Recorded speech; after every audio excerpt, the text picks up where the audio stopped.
You know, every second that I'm in pain is a reminder that I don't have my leg. When it comes to bodybuilding, the stories told are about hope, triumph,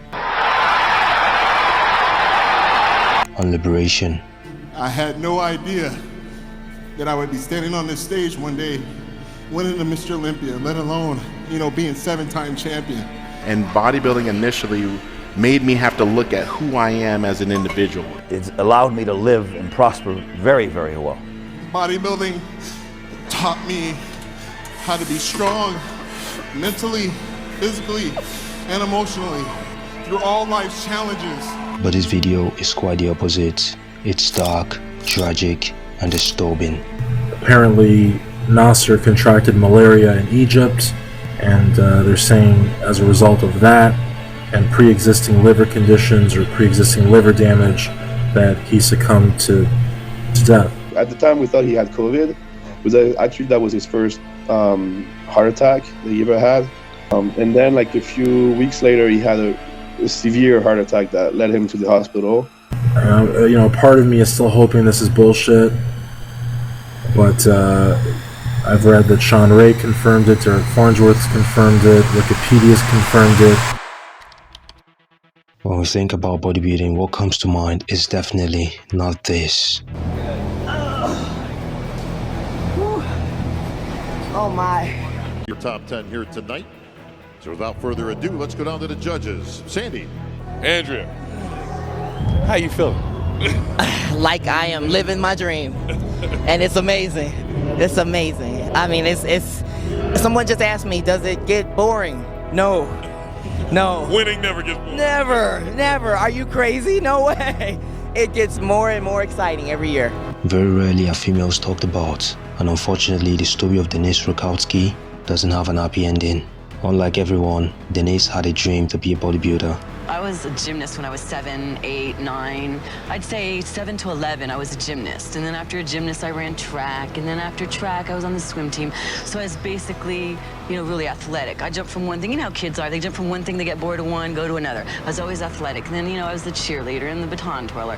And then for a while, when I got into high school, you know, I kind of just got tired of everything and kind of hit the books for a little bit and, you know, quit training altogether as far as athletic for a couple of years. And then I started teaching aerobics, which led me into bodybuilding, and voila. So in 1988, she moved to Texas, and this was where it all started. In her debut contest, she participated in the NPC South Texas Middleweight Division and went home as the winner. Taking first place in her debut contest was the best motivation she could ever get to keep on going. In a span of 5 years, she participated in 9 professional bodybuilding contests, taking first place in 8 of them and third in the last one. Then she decided to participate in her first Miss Olympia contest in 1993. Ms. Olympia 1993, our 6th place finisher, about to be announced here in Manhattan. Going into this contest with such an impressive record, it's safe to say she had a chance in her Olympia debut. But unfortunately for her, Linda Murray, who won the contest for the last 3 years in a row, wanted to make it 4, giving the judges a tough decision to make.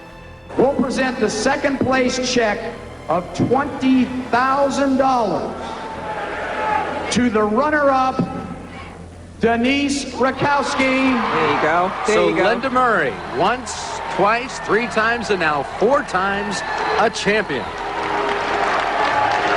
And you know, Rakowski is very, very happy at this point. It's her first Miss Olympia, and to come in and rattle the rafters underneath the current Miss Olympia, hey, that's some first-time showing.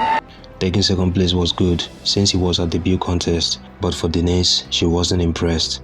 Going into the Miss Olympia 1994, she was one of the favorites to win it. Everyone was rooting for her, but instead she decided to shock the world with a sudden retirement. Her professional bodybuilding career was very brief, from 1988 till 1993, just 5 years. Question now is, why? Why would you retire when you're almost at the peak of your career? Little did she know that her retirement decision would change the course of her existence. She's been battling drug addiction for a very long time, and then she was arrested in 2012 for evading arrest. So that's what these mugshot photos were taken for. There's no activities going to make a woman look like a man unless you do something to your endocrine system, meaning if you inject steroids into your body. When women start taking steroids in bodybuilding, there were major changes that are bound to happen. My voice got pretty deep. body hair, clit growth. Rumored to be addicted to psychedelic drugs, she was found with short brown hair and a patchy beard. It's unbelievable to see someone at the peak of her career end in a tragic downfall. While others blame it on her mental illness, in late 2023, Denise remained homeless, surviving with the help of night shelters and outreach groups. A GoFundMe account was also created by her mother, Sandra Wukowski, for philanthropists to donate for her. So it's sad to see stories like this, but this is the reality of bodybuilding, man. You go from being at the top of the mountain, second place finish at the Olympia, to just being a drug addict, you know, looking like that. It's just really a sad story, and unfortunately it's all too common in bodybuilding.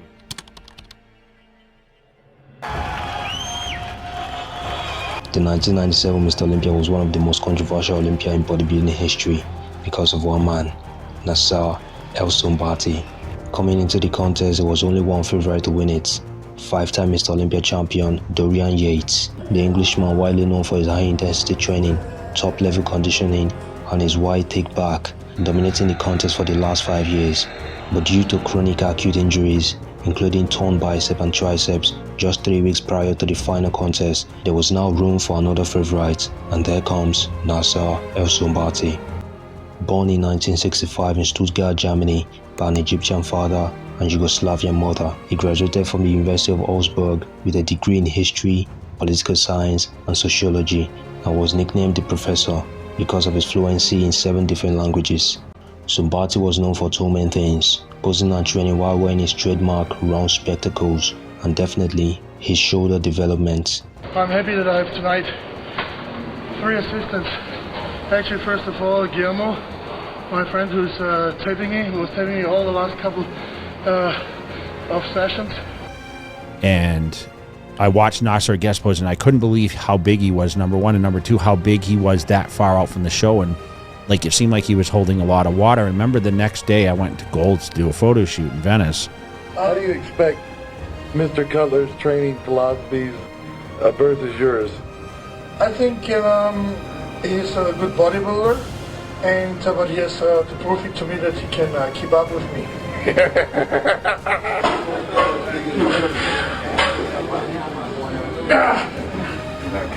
And I remember he did like 2 or 3 hours in one session on the bike at Gold's Gym Venice that next day. As Dorian Yates was announced as 6-time Mr. Olympia, 6-time Mr. Olympia, Dorian Yates. Everyone was stunned. The audiences booed, and Sumbati was disappointed. I will tell you the truth, I was actually crying because I felt completely robbed. 1997 Mr. Olympia, actually that was my year. The only thing the professor could do at this point was to move on. But moving on was the hardest part. For the next 8 years, he participated in 16 bodybuilding competitions and won only once. After bodybuilding, Naser Ali toured around the world living his best life. Soon after, he was diagnosed with heart failure and kidney damage. He went on dialysis but was not a candidate for a heart transplant as his heart was too weak. On March 2013, he arrived at Cairo to visit his family, and during his sleep, he sadly passed away. If he passed away, of course, it would be a great tragedy and a great loss to the sport of bodybuilding. Naser, Arnold Classic champion, uncrowned Mr. Olympia in 1997, one of the best bodybuilders that ever lived, bar none.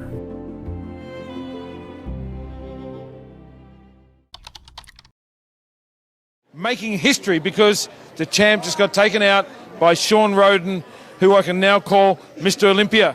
This interview was conducted a few minutes after Sean Rhoden won his first Mr. Olympia title. And new Olympia champion! There it is. It has happened in Las Vegas for just the 14th time. We have a new Mr. Olympia. The defending champion has been knocked out. Still trying to get it to sink in. Feel a little bit surreal. Sean just basically showing more stage polish than him and showing that he mentally was I guess ready for the title at that point.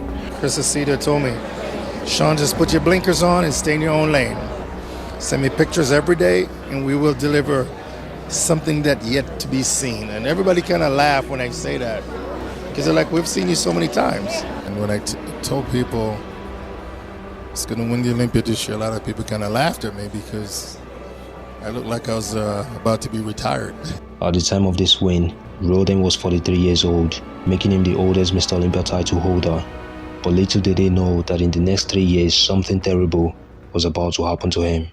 Our current Mr. Olympia, Shawn Rhoden, has been accused of rape. Do you think it's unfair that Shawn Rhoden wasn't able to compete over an accusation? Now, with Shawn Rhoden, I hate what's going on with him because it's accusations. What have you learned from the last few months?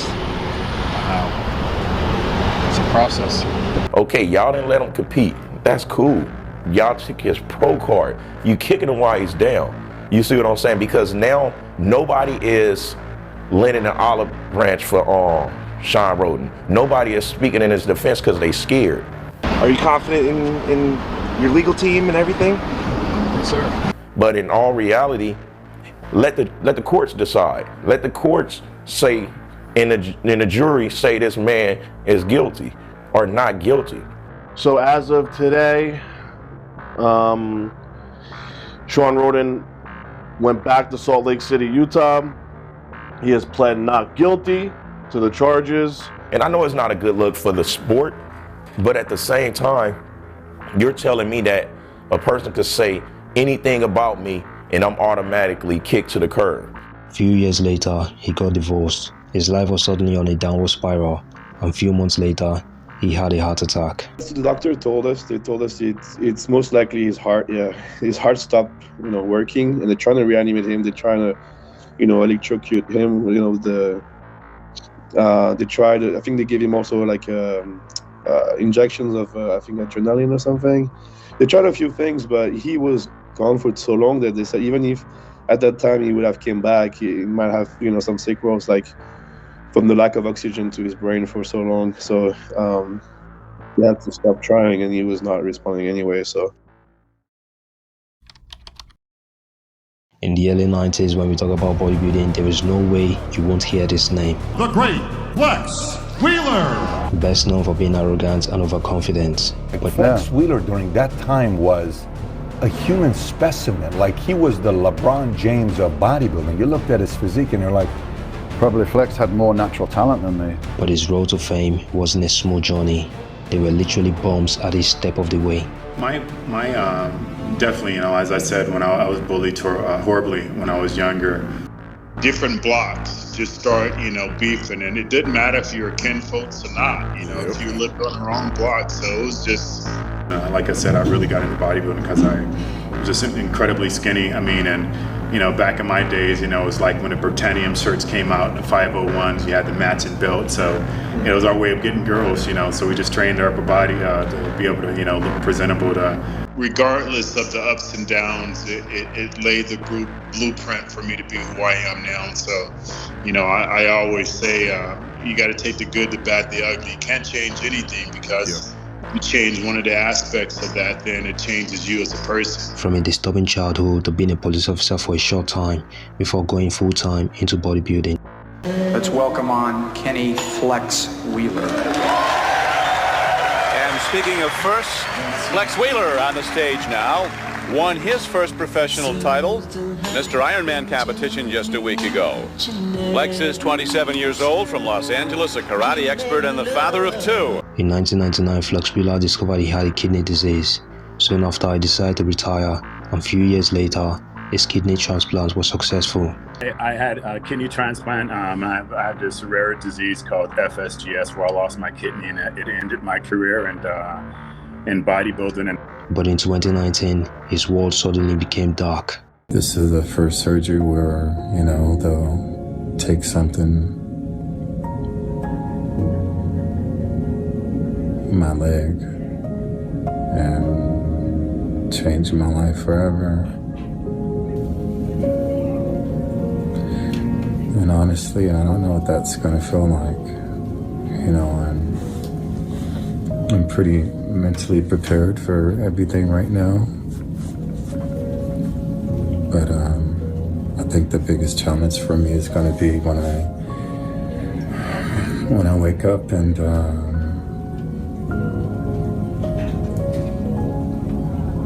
notice that my leg is gone. Yeah, I don't know what to expect, but I'm getting nervous. I'm not worried, because God's in control. And I'm just a human being, so I am nervous. His decision to amputate his leg was due to escalating circulation difficulties in his right leg that became life-threatening, and now he's trying to turn his life around. Very normal for getting a complete new leg. What I'm gonna do is throw down the walkway here and see how smoothly this works. So here you go, Maestro. Yep.